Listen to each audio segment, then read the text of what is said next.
그 이왕이면 혁명이라는 멋진 단어를 쓰십시오. 영화에 보면은 전두환 자택에 이 반란군들이 모여서 작당 모의를 하는 장면이 나옵니다. 저는 이 저녁 식사 자리를 보면서 약간 기시감이 드는 뉴스가 떠올랐어요. 영부인께서 불도장 바로 준비해드려도 될지 여쭤보려고 왔습니다. 각하께서 불도장. 임자가 뭐하노? 내가 얘기했어. 하시더라고. 이게 뭐냐면 2019년 12월 12일에 만찬 자리예요. 기가 차죠. 반성을 해도 모자랄 판에 모여가지고 자기들끼리 축하를 하고 있습니다. 그런데 이게 기시감이 드는 게 단순히 밥을 먹고 있어서만이 아니라 이 자리에 영화 속 연희동에 모였던 그 반란군 주동자가 같이 섞여 있다는 거예요. 바로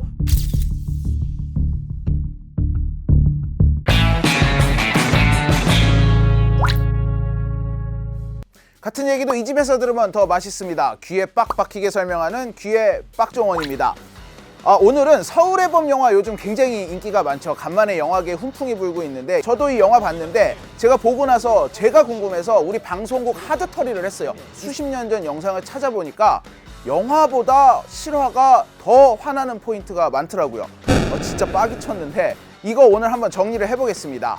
자, 이제 앞에서 하던 얘기를 이어가면 이 자리에 보면은 요 문간에 앉은 안경 쓴 이 남성 최세창 당시 공수 3여단장입니다.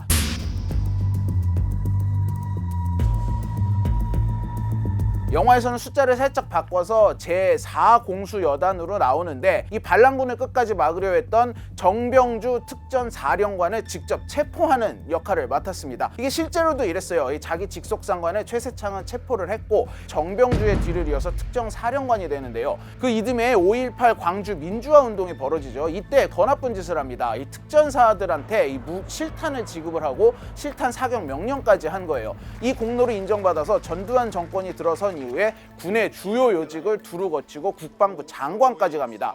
최세창은 이후에 김영삼 정권에서 12.12 반란에 관련한 재판에 회부가 돼가지고 구속이 되는데 한 1년여 만에 사면이 돼가지고 또 석방이 됩니다. 예, 건강 괜찮습니다. 지금 보시는 장면이 이 석방이 될 때 모습인데 이렇게 고개를 빳빳이 들고 자랑스러울 수가 없어요. 제가 몇 년 전에 이 SBS 탐사보도부 끝까지 판다 팀에 있을 때 저희 팀에서 이 5.18 민간인 헬기 사격을 파헤친 적이 있는데 최세창 같은 경우는 여전히 생존을 해 있습니다. 그래서 직접 찾아갔거든요. 네, 안녕하세요. 네, 여기 혹시 최세창 장관님 댁 맞나요? 네, 맞아요. 네, 안녕하세요. 저 SBS 정성진 기자라고 합니다. 저는 최세창이 아직 생존을 해 있는 만큼 사망하기 전에 이 진실에 대해서 사죄하는 마음으로 입을 열고 이 사건을 해결을 했으면 좋겠다. 이런 생각을 여전히 하고 있습니다.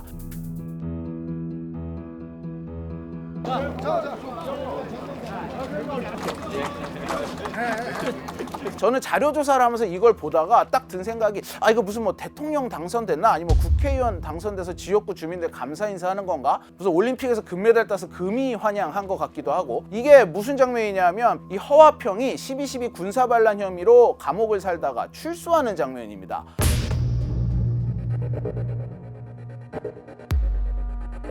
이 허화평 같은 경우는 극 중에서도 저 굉장히 좀 얄밉게 봤어요. 이 진압군들이 서로 군통식망으로 작전을 주고받는 거를 전부 도청하는 인물 있잖아요. 문일평이라는 인물로 나오는데 바로 이 인물이 허화평입니다. 실제로 허화평은 당시에 전두환 보안사령관의 비서실장이었고요. 나중에 전두환이 대통령이 돼서 청와대를 들어갈 때 또 없던 보직까지 비서실에 만들어주면서 자기 옆에 뒀던 아주 권력의 최측근이자 당시 2인자라고 불렸던 사람이에요. 나중에는 권력이 너무 허화평한테 집중된다 이런 얘기가 나오면서 전두환이 1년쯤 후에 경질을 하지만 이후에는 이제 본인이 뭐 대구시장이나 국세청장 자리도 다 마다하고 나와서 돌연 뭐 미국으로 건너갔다가 다시 돌아와서 국회의원도 하고 아주 잘 살았어요.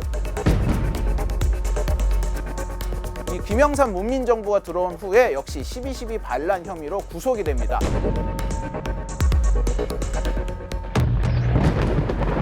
그나마 그 2년조차도 이런 모습이라면 옥생활이 아니라 황제 생활을 하다 나온 게 아닌가 이런 생각이 듭니다.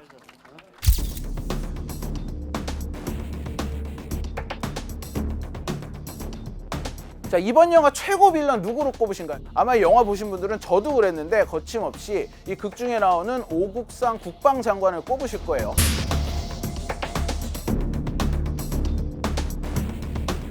이 당시 행보를 보면 정말 이해 안 가는 부분이 많아요. 이 자기 옆집이 정승화 당시 참모총장의 집이었죠. 근데 이제 여기서 반란군 일당이 정 청장을 체포를 하면서 총격전이 발생을 하게 돼요.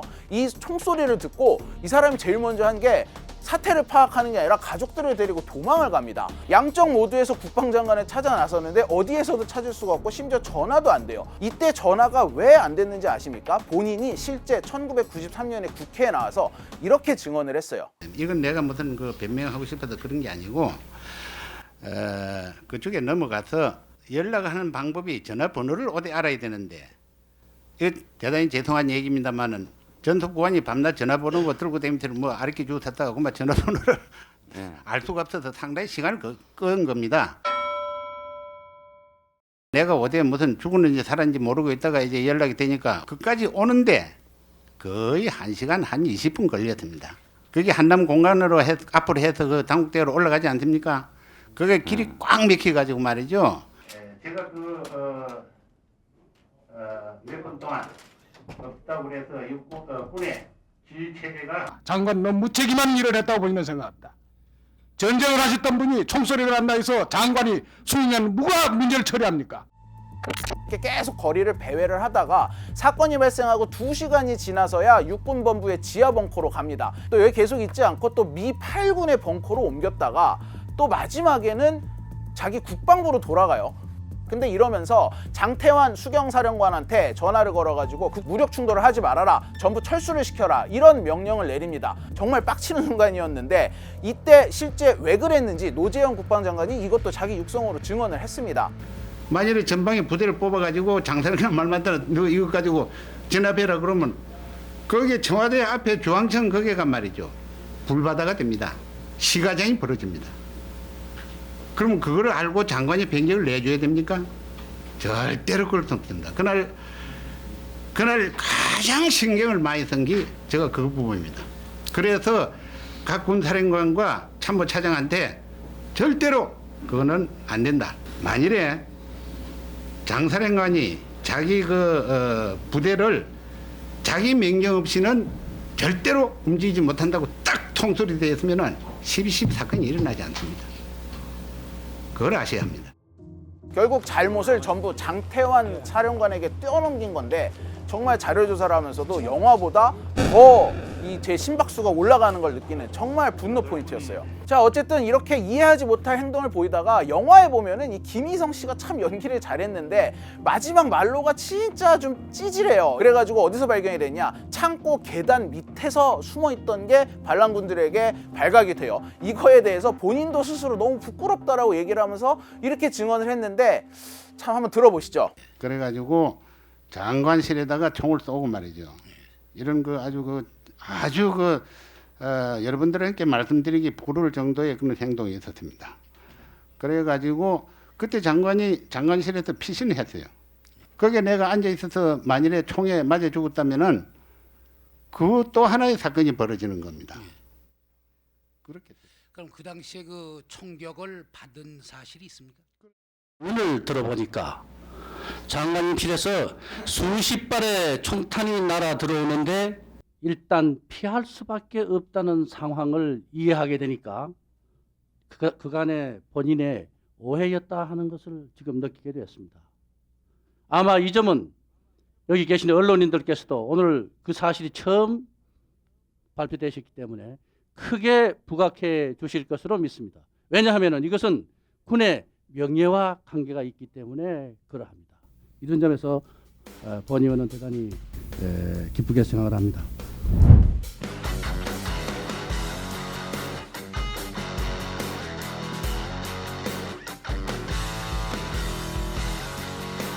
참 장관으로서 뭐 결기나 이런 걸 보기 힘든 모습인데 이거에 대해서도 당시로서는 최선이었다라고 실제로 강조를 했습니다.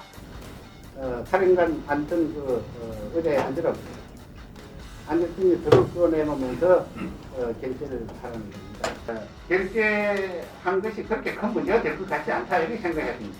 그럼 왜 그런가 하면은 이미 다 이루어졌는데 결재를 뭐 한 시간 뒤에 하나 그 다음날 하나 말이죠. 그 결재 그 자체가 늦게 하고 빨리 하고 했던 그게 합리화되고 그렇게 알 것이다. 자, 노 전 장관은 어쨌든 이렇게 이 1979년 12.12 반란이 성공을 한 이틀 뒤인 14일 날 장관직을 사퇴를 합니다. 그런데 이후에 야인으로 살진 않았어요. 그래도 이 전두환 정권에서 좀 배려를 해줘가지고 한국종합화학공업 사장, 한국비료공업협회 회장 뭐 이런 데를 거치고 4년 전인 2019년에 사망을 했는데 국립현충원에 안장이 됐습니다. 좀 씁쓸합니다. 쭉 들어보면 이렇게 제가 쭉 붙여서 보니까 말이 안 되는 게 처음에 뭐 나중에 뭐 불바다를 만들 거냐, 내가 이걸 어떻게 허가를 해주겠냐 이렇게 강변을 하잖아요. 그런데 애시당초 자기가 총소리를 듣고 초동대처를 잘했으면 그런 걱정을 하지 않았어도 되는 거예요. 처음에 제일 중요한 순간에 도망을 다녀놓고 나중에 다 사건 끝난 다음에 와서 그제서야 아니 이거를 내가 어떻게 하냐 이렇게 말하는 건 말이 안 되죠. 자, 또 영화 보다가 아 진짜 왜 저래, 아 저 사람 왜 저래 라고 되게 좀 화도 나고 안타까웠던 장면이 있습니다.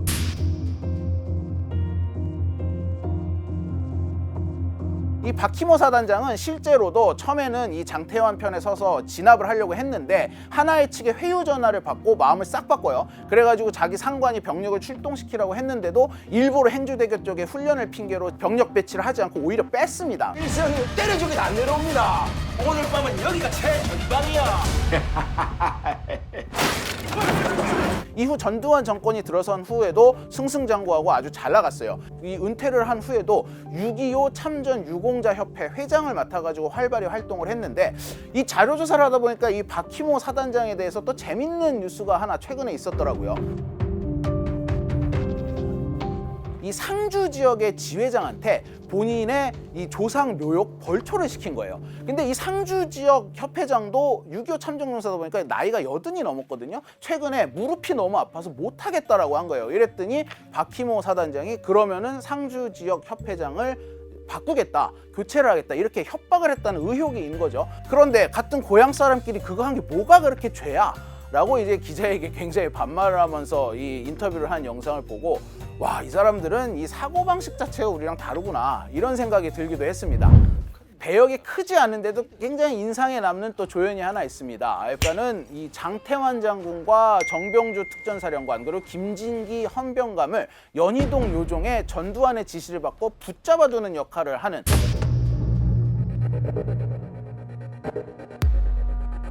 수도경비사령부니까 장태환 장군의 직속 부하였어요. 영화에서도 보면 이태신 장군이 야 너가 왜 여기 있어 뭐 이러잖아요. 저는 이때 아 진짜 저런 사람 가만두지 않는 장면이 나왔으면 좋겠다 했거든요.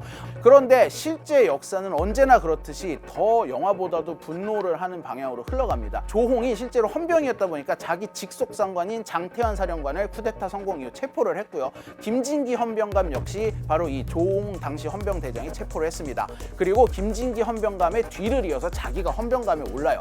그런데 이렇게 후 전두환 정권에서 잘 나가다가 역시 김영삼 정권 들어오면서 수사를 받게 되거든요. 그러니까 미국으로 도망을 갔어요. 그래가지고 기소권, 공소권이 없으므로 수사를 못하고 있었는데 2018년에 저희 SBS에서 이 조홍 관련해서 단독 보도를 한 게 있더라고요. 조 씨는 지금 23년째 외국에서 도피 생활을 하고 있습니다. 어디 있는지 몰라서 조사할 수 없었다는 게 수사 당국의 이야기인데 알고 봤더니 조 씨는 매년 자기 사는 곳을 정부에 신고하고 군인연금을 꼬박꼬박 받아가고 있었습니다. 영주권을 갖고 해외 체류 중인 태역 군인이 계속 연금을 받으려면 신상신고서를 제출해야 하는데 조 씨도 캐나다 토론토의 주소와 전화번호를 적은 신고서를 매년 제출해온 겁니다. 국방부는 이런 사실을 최근까지도 모르고 있었습니다. 조홍이 이슈가 되고 조원천 이슈 된 거가 정말 최근이잖아요. 안지 진짜 얼마 됐어요. 토론토 영사관에서 매년 신상 명세서에 확인 도장을 찍어줬지만 외교부도 몰랐긴 마찬가지입니다. 단순한 서류 발급이랄지 증명이랄지 이런 경우에는 그런 조회 절차가 없거든요. 알 수가 없어요. 조 씨는 올해도 매달 290만 원의 연금을 받고 있습니다. 23년 해외 도피 중 받은 연금은 최대 8억 원 정도로 추정됩니다.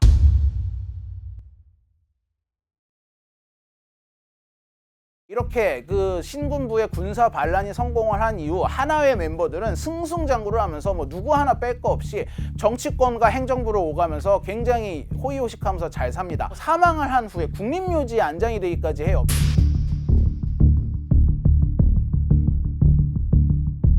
이 영화에 보면은 전두환의 선배 3인방 중에 한 명으로 나오죠.